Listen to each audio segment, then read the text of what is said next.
So I'm Sorcha Wolnik. I am a mother of 3. I was a midwife for 10 years and have now co-founded an organisation called Girls' Minds Matter around mental health and well-being for young women. And I also run a coaching business, a feminine empowerment coaching.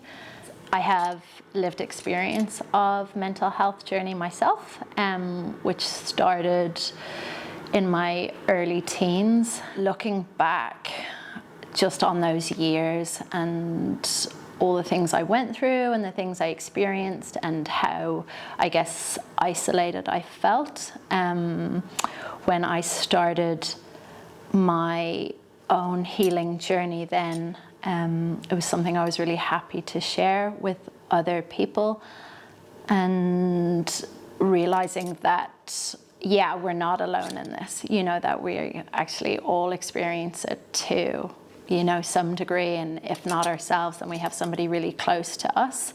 And then when my eldest daughter was in her early teen years, I guess got to know a lot of what was going on for teenagers these days, and I realized that, patterns for them were exactly the same as what they were like for me and for other teens around me at that time. And I just thought, our services haven't changed that much. We're still all really struggling, and I thought it's actually time to do something different, to create a space and support and resources that are different and might support these young women. So talk about the challenges in your friendships, and I think there's a lot of discussion with teens now, what's a toxic friendship, what's a good friendship, and they're able to label these things, but they don't always know how to cope with them. They don't know how to address them or put boundaries in place, or how to really mind themselves. It's a real time where we want to fit in, we want to be liked, we want to be accepted. We don't want to rock the boat, and we teach them when they're really young to share, and this person is a guest in our house, and put this person first, and don't always think about you. And then I realized none of that is true, and now I'm trying to reverse it all and be actually you need to look after yourself, number one, and then and then everybody else filling your cup, and then I guess giving from the overflow. My self-care routine is pretty extensive. So looking after myself is my number one job now. So it used to be looking after everybody else was my number one job. So looking after my family, my kids, my clients, the animals, everything. And then what was left was for me. And now, that is different. So when I wake up in the morning, I wake up pretty early. So I will journal in the morning. So I do a lot of meditation, and I would like to say it's daily, but it's not. Try and be very intentional about what I consume in terms of media. So I'm very aware of my social media use, not just the length of time, but who's on my feed, what am I exposing myself to, and it was always a question I asked when I was a midwife and women were reading books or reading blogs or reading, on feeds or whatever, does this make you anxious, or does this make you really excited, or does it make you feel calm? And getting out in nature is a big thing, just being aware of the sights and sounds around me. Breath work is a really big part of my self-care, almost every hour and throughout the day, just being really aware that if I've been busy or I've been on the computer, I'll often just be breathing up in the top of my chest and being okay. So your body doesn't know it's just because you're busy or because you're on the computer, it full on thinks it's fight or flight. So I'm just really again, just coming down and slowing down into the breath and like giving your nervous system that message that all is okay. I think there's been good and bad, or positive and negative things. I think lockdown had the really positive influence of showing people what was life like when we actually slow down, and we often run around pretty hectic. And so it was that opportunity to really come back, to our values, and I guess that was a really positive thing for people. But I think overall, fear and uncertainty have definitely had a huge influence on people.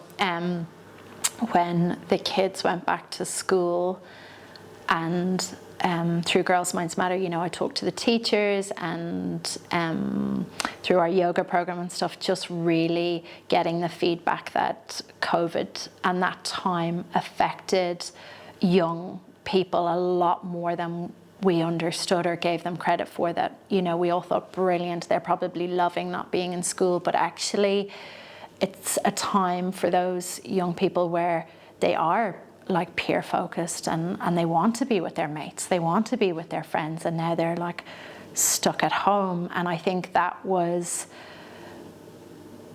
it had the positives in that they could access social media and stay connected, but not in the same way. And I think that the uncertainty was quite scary for them, and even kind of going back, like, will they go back into lockdown? Like, what about, jobs? Like, how is work going to be for like mum and dad? Or like, if they have a job, like, is that still going to be secure? And it's just, I think, like, as humans, like, life is uncertain, but it is scary. And I think it's just going to be a massive thing for everybody in their life, is that, like, as humans, like, we thrive on connection, and now, like, this idea of other people being a biological threat is huge, and it's really sad. And I think a lot of people really noticed that lack of contact, not just kind of social contact, but like when we couldn't hug people, that was huge, and also like when I went to hug people and then they'd flinch, I was like, wow, that's such a change, for humans to see each other as a threat or as a carrier of something potentially dangerous. I think how we treat that is really important in terms of going forward. I think young people are definitely talking about it more. I think they're saying things like anxiety, depression, like they're talking about disordered eating. They're naming these things, and I think there's still a lot of silence and a lot of stigma around the reality of it. And this is why we started Girls Minds Matter, because like when a lot of us think about mental health services, like they tend to be tucked around the side of a hospital. They're always underfunded. When you're feeling down or you're feeling less than, being in an environment that feels run down doesn't feel so good. And so when myself and the other women who are part of this group, when we got together and we're like, what would we have loved? It was like, well, we'd love a beautiful space to come and hang out in, when sometimes we don't want to go home and we don't want to go to a cafe, or you might not, you just need a place to be and be accepted, and like,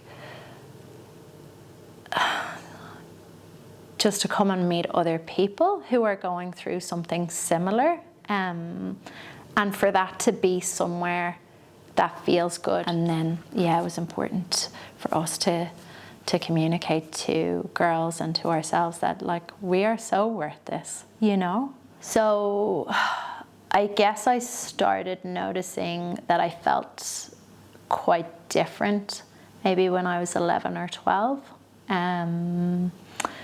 Started to feel like I didn't belong. started, I guess, to feel like these intense feelings, and that when I was trying to talk about them, like it didn't really fit for other people, like it made them maybe feel uncomfortable or like they were a bit heavy. And so like I started to hide that part of myself from other people, and I guess that started the cycle of maybe overthinking or being overcritical, like just this negative voice in my mind started, that I wasn't like everybody else, that I was different, that I didn't belong, that I wasn't pretty enough, I didn't have the right body type, that you know, that these other girls were like smarter than me, or like they had more fun together and I was just on the outside, and like just this constant this constant like barrage of like negativity in my mind. And so when I was 13, I had a suicide attempt. I just felt like I just wanted out. I didn't really know who to talk to. I have a really loving family, but I just didn't know how to communicate what I was feeling, you know, and I just felt on the outside. And when I look back and I think what it is to be 13, I have so much love for that girl. I'm like, oh, I'm so glad you made it. You know, I'm so glad you made it out the other side. And then I started to, control what I was eating. So would see foods in terms of this was good or this was bad, or like restrict what I was eating. Would throw up a lot or binge a lot. You know, they call it purging, but just again, like just trying to gain any sense of control. Like when I'd look in the mirror, I would see, something that didn't exist. So I knew like my clothes were small, like I knew what size I wore. So like there was this voice in my head going, Sorcha, you're fine. But there was a much louder voice saying, you're not, you're gross. Like your thighs are too big, your legs are not long enough, you're not thin enough. Like who would like you? Why would anybody like you? And it was just this constant nastiness to myself, you know, of not good enough. And it was like having your worst enemy inside your head. I went off to university and left that stage of my life behind, but still kind of kept that negative voice going. So like knew things weren't right, and you know, would try and start a new life in a new place, but I was bringing myself with me, like, you know, and so that didn't really work. I would just be the same. And then I met my partner and we had our first child. So I was 21 and really realized that I couldn't mother like this. You know, when I was pregnant, I was like, okay, you have to look after yourself now. You know, you've got this baby on the way. And that was a big catalyst for, I guess, sorting myself out, you know, and becoming well. But what happened was I became well, but I became well for Ella, you know, to be a mum, and was a really good mum, but I was still not a good friend to myself. And so that continued on, and on the outside everything looked really good, you know, we looked like a really happy family, and we were a really happy family, but inside I was still like not good enough, not parenting well enough, like cooking from scratch, but it wasn't healthy enough, and you know, like just constant. And I was like exhausted. It was like exhausting being me. And one of the things was, you know, that I was really I guess, like outwardly successful, and people would say to me like, I just don't know how you do it. I don't know how you're doing this all. And it also served to like make me feel more isolated, that I had created this facade that looked really good, but inside I was really lonely and really desperate.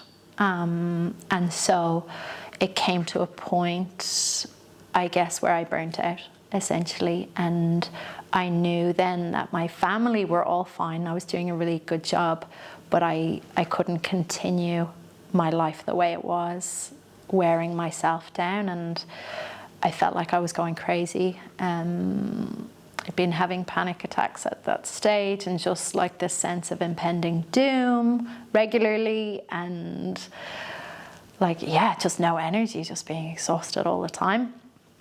And yeah, I guess that started me then on my journey to healing myself for myself, you know, and really embodying all the advice that I had given out to all these people, you know, and telling them how to look after themselves. And yeah, and then I was like, you are, yeah, not taking this advice. And when you live with that imposter syndrome, it's not because you're not authentic or because what you're saying isn't true. It's just that you're putting everybody ahead of yourself. Awareness around mental health is growing. You know, one of the things that is amazing is that we didn't have brain scans until the 90s. So it's really only now that we're being able to interpret what goes on in people's brains and in their minds, and the field of neuropsychology is only now kind of maybe in its infancy or just coming out of its infancy, and we're starting to understand a lot more about the reality of mental health. Yeah, and not just what happens, but also like how we can heal, I guess, you know, and understanding now about neuroplasticity and how we can actually like train our minds and heal our minds like any other part of our body. Whereas I think there was such a fixed mindset for such a long time, and so that is going to take time for it to filter through the generations and through our lineages, I guess. And because it has been so stigmatized and so like frightening for people, like it's a scary thing to know that you've got that disposition or that history in your family. And so sometimes when things are scary, we choose to ignore them or to shun them or to shame them rather than be vulnerable. And I think now we have more hope because of what we know around mental health and how we can support healing, that I think it will change. So what I would say is that we know a lot more about simple tools that, yeah, can change the pathways in our minds, and we can understand how we can use the breath to calm our nervous system and to, you know, activate the parasympathetic nervous system, so that, you know, what we used to call the rest and digest phase, but, you know, how we can essentially like soothe ourselves, because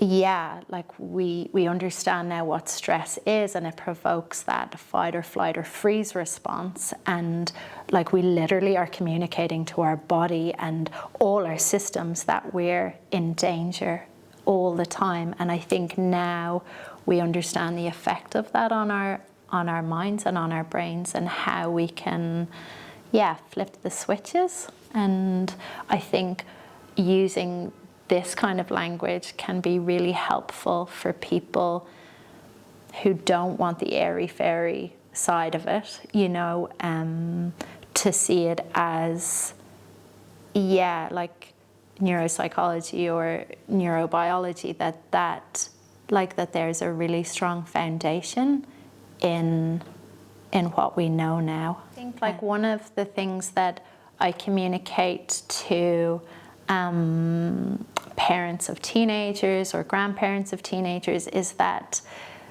you know, we see these teenagers acting as mini adults, you know, and they're really asserting like those, yeah, those forces in their life and they want to act grown up. But we know now that because of their brain structure, like some of their brain is shut down for renovations in that time. And I think that really helps people to understand how to not deal with teenagers or young people, but to just have a little bit more tolerance or compassion for them, that not that essentially it's not their fault. You know, it's not logical. What you're saying might be logical to them, like you need to do X, Y, or Z to help yourself, or you need to do this or that. But for them, like they can't always put the pieces together. Like Nathan Wallace talks about it, and he talks about like when you try and give a toddler a biscuit that's broken in half and they don't want it, and you're showing them like that it's still a whole biscuit, it's just in two halves, and they're like, no, I want a whole biscuit, and you're like, it is a whole biscuit, it's just in two halves. And you know, they're operating out of their limbic system, and teenagers are exactly the same. So that logical thinking, empathetic part of their frontal cortex is shut down. So like you might be showing them the two halves of the biscuit and they're like off learning to drive cars and should know that the two halves of the biscuit make a whole, but that's not the way their brain works. So it's just, I guess, taking a deep breath and realizing that, yeah, that they will come out of this, but just to be patient and be as loving and accepting as we can be of the situation. And the more we offer young people like safety, then it allows their mind and their nervous system to be calm, and then the brain can do all the circuitry and the wiring that we want it to. And so when they come out of it and, you know, the front of their brain switches on again, it's a really beautiful thing. But we have to teach them that they're safe, yeah, while all that development is going on. I think one of the things I communicate to the women I coach and the girls I speak to is that all of you is welcome. You know, that oftentimes we're so willing to share the happy parts of ourselves, the fun parts of ourselves, but allowing yourself, I guess, to be seen and accepted by you and by others is probably the most powerful thing you can do for your mental health, is to really know that you belong, that you matter as you are every single moment of every single day. And if you are finding it hard to get out of bed and your days are not productive, that you are still so valid and so important just being here, that is enough.